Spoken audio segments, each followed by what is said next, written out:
Welcome to the debate. Over the last decade, the whole discussion around psychological resilience, it's undergone this profound shift. We've sort of moved away from seeing trauma as just a mental weakness, and we're finally embracing the idea that past experiences, everything from subtle neglect to outright betrayal, they really do profoundly shape our adult bodies, our brains, and our relationships. hmm And the focus now is all on active healing, this thing we call inner work. So you see this explosion in self-help strategies, somatic work, setting boundaries, rewriting your personal narrative. Right, it's everywhere. Exactly. So the central question we're really tackling here is this. Does this contemporary focus on these powerful, personalized tools, does it offer a truly robust path to liberation? Or does this intensely internal focus maybe oversimplify the deep complexity of trauma? Does it overestimate what an average person can actually do day in and day out when the world is just chaotic? Yeah. I'm going to maintain that the knowledge we now have about neuroplasticity gives us essential, profoundly effective tools for self-regulation that can unlock real post-traumatic growth. And I'm going to question the practical side of that. The sustainability of these methods when they're up against the deep, systemic, and relational wounds of complex trauma. I look forward to exploring where that individual effort, reaches its limits. My core position is, well, it's pretty simple. Healing is not just a cognitive exercise. It's not about just understanding your past. It is fundamentally a physiological process. We now get that the body remembers a threat long after the mind has tried to, rationalize it or forget it. But, and this is the key, because of neuroplasticity, because the brain isn't fixed, deep individual transformation is possible, but only if we learn to speak the body's language. And we have these powerful tools now derived from principles like somatic experiencing that go way beyond just cognitive reframing. I'm talking about techniques that actually help complete the stress cycle. Through physical release, through movement, they don't just manage symptoms. They get at the root of hypervigilance by helping the nervous system discharge that frozen fight or flight energy. So by cultivating self-compassion, by setting clear boundaries, which are, at their core, just acts of profound self-love, individuals can actually transition from feeling like a victim of their past to the empowered architect of their future. That's a beautiful vision of empowerment. It really is. But I come at it from a different angle, one that's rooted in the messy, day-to-day reality of trying to recover from sustained trauma.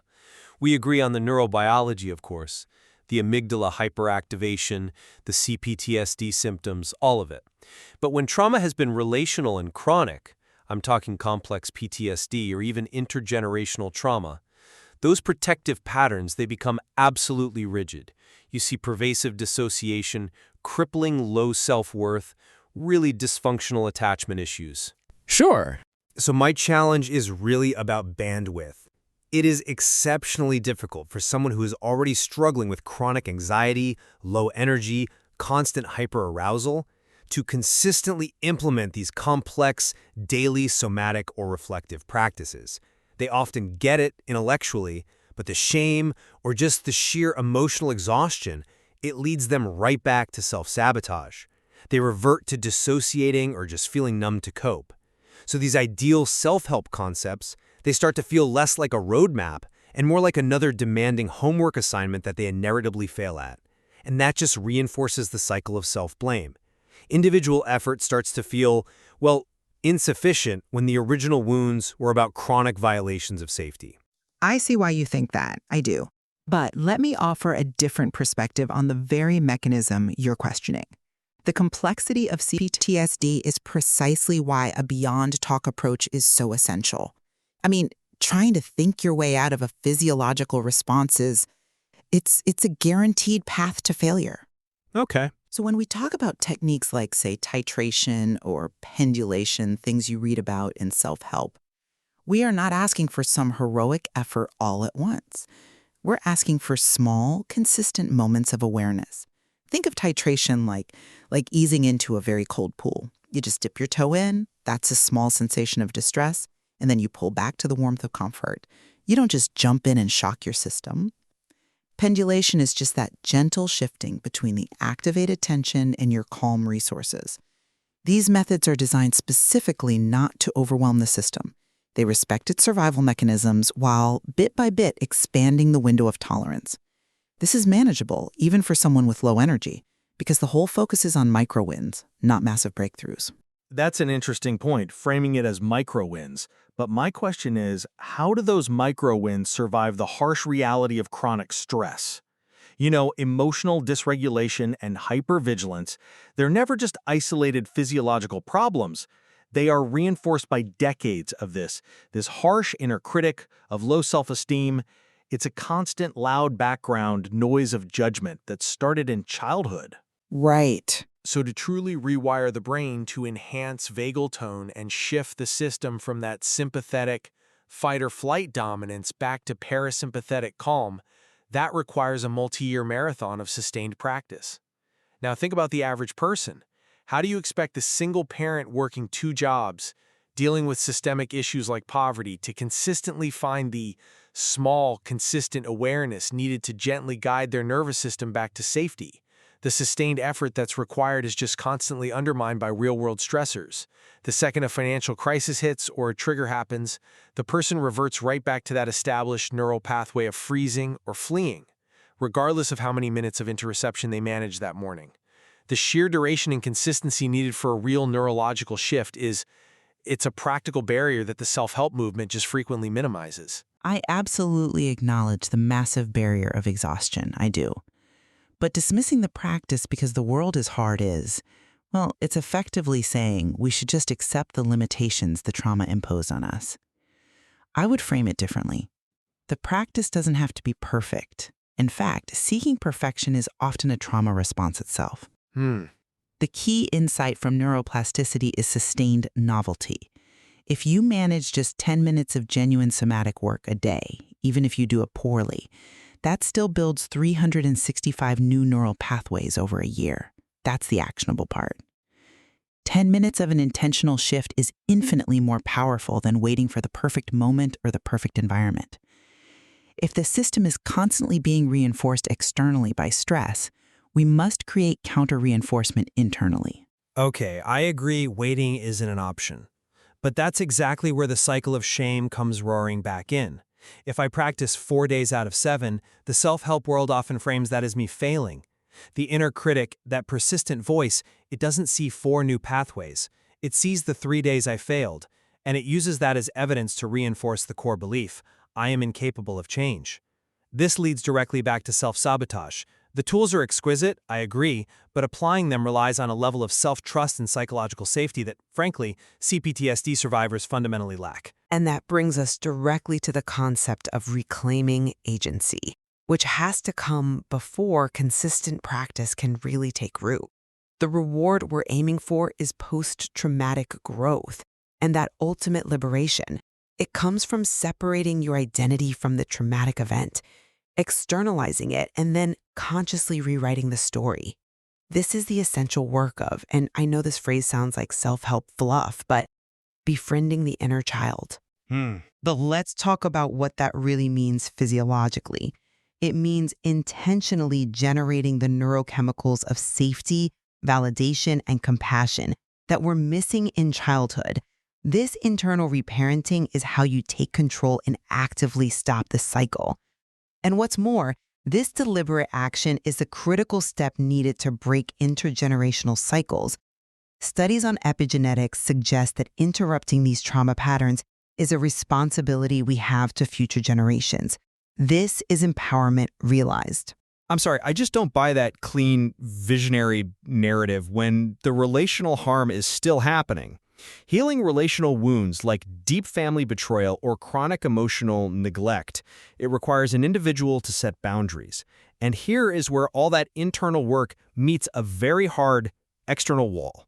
Those boundaries are almost always met with pushback, guilt, or often outright retaliation from the original source of the trauma. Well, yes, but And the burden of enforcing those boundaries, the sheer energy cost of managing that external toxicity and conflict, it falls entirely on the injured person.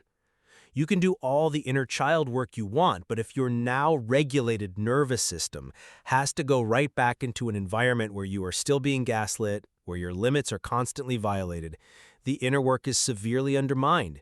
The system you're trying to regulate gets hijacked instantly because your baseline need for safety is being violated all over again. That's a compelling argument. But I would frame it differently. The ability to manage that pushback and hold the boundary is actually evidence that the inner work is succeeding, not that it's failing. We have to put the internal work first. You can't negotiate with a nervous system that is constantly in hyperarousal. The self-regulation has to happen before the conflict begins. The boundary failing isn't proof the method is wrong, but often proof that the internal resources weren't sufficient yet to handle that external demand. Once the individual achieves a regulated baseline, they're equipped not only to set the boundary, but to tolerate the discomfort of the conflict that follows, a tolerance they never had before. The internal work gives them the psychological armor to deal with the inevitable chaos. But this just leads to an equally agonizing pressure point, what I'd call the forgiveness crossroads. The individual is then forced to navigate the immense mental and emotional load of deciding whether not forgiving is actually the healthiest choice for self-preservation. Despite all this intense social pressure to reconcile, society loves the narrative of reconciliation. So if my internal work demands that I cut ties with the source of my trauma, I've just traded one kind of trauma, the abuse, for another, the deep isolation and guilt of estrangement.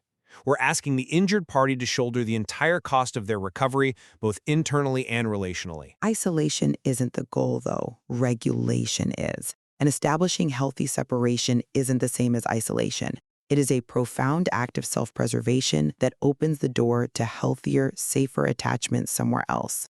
To stay in a toxic environment out of guilt or fear of judgment is to prioritize the system's comfort over your own personal safety. That is fundamentally incompatible with healing. Okay. But let's pivot and address a concern about the environment undermining individual efforts. I reject the idea that systemic complexity invalidates individual healing. We see this play out dramatically in high-stress, systemic environments like law enforcement or healthcare, where burnout and vicarious trauma are just endemic. If we waited for perfect systemic change, for every department to mandate a 4-day work week and provide unlimited therapy, we would lose every officer and nurse to cynicism and exhaustion in the meantime. Individual proactive strategies like building a mental fortitude toolkit, mindfulness, gratitude, structured reflection, and prioritizing non-negotiable self-care are absolutely necessary to sustain service right now. Self-care isn't a luxury in those fields, it's an operational imperative. And these individual acts, they feed into a larger, necessary culture of care. We have to start somewhere, and the self is the only place we have immediate control. I fully acknowledge that professionals have to cope, but focusing solely on the officer's or nurse's resilience in the face of cumulative trauma, it risks neglecting the systemic failure that creates the burnout in the first place. This is where I see the danger of the self-help movement bleeding into organizational policy. No amount of self-compassion or box breathing can fully negate the physiological effect of chronic exposure to human suffering or a toxic work environment. When the environment is fundamentally unsafe or unsustainable, these individual tools become just survival mechanisms. They're a way to last until the next shift, which, paradoxically, allows the broken system to keep functioning without reform. We're asking individuals to become hyper-resilient, while the organization just maintains the status quo. These tools are palliative, not curative for systemic harm. But if the individual doesn't first create internal capacity, how can they possibly advocate for systemic change without immediately burning out? The Mental Fortitude Toolkit provides the stability to be an effective advocate. The system is made of individuals. A critical mass of regulated, boundary-aware people is the necessary precursor to any cultural shift. And besides, waiting for the system to fix itself is a luxury trauma survivors simply cannot afford. They need leverage now, and the most immediate leverage they have is the ability to regulate their own nervous system. To insist that all environmental factors must be perfect before healing can start is just a recipe for endless stagnation. I agree stagnation is unacceptable. But we have to be careful not to conflate internal coping with external resolution. When the environment is fundamentally designed to break people, individual resilience only succeeds in insulating the system from accountability. We have to insist that the organization is responsible for making systemic changes, not just handing out another self-help book and calling it a day. Otherwise, we risk blaming the victim for not being resilient enough when the structure itself is fundamentally unsustainable. So, in closing, while the neurobiological tools, the somatic work, the mindful practices are undeniably invaluable for generating self-awareness and capacity, we just have to be intellectually pragmatic. The challenge of consistent self-regulation when you're navigating CPTSD and hostile environments is immense. We need to avoid packaging deep psychological recovery as some simple individual self-help fix. The path to wholeness is often longer. It requires consistent external support, whether from therapy or community, and it's far more complex than these individualized models often suggest. And I'll conclude by affirming that the difficulty you highlight is the point where resilience is forged. Resilience isn't some inherent trait. It is a muscle, and it's strengthened by consistent, intentional practice. By prioritizing interoception, that gentle awareness of our internal state, by honoring boundaries as acts of self-respect, and by consciously choosing to live an empowered, purpose-driven life, the individual harnesses the power of neuroplasticity. They transform that pain into enduring strength, and they prove that the deepest scars can indeed become sources of profound wisdom and healing, regardless of whether the external world ever catches up. A complex and a necessary tension to explore. Indeed. Our discussion really highlights the critical balance between recognizing the depth of past wounds and embracing the immense innate human capacity for intentional growth. The listener is left to weigh the power of focusing on internal healing against the complexity of the world in which that healing has to take place.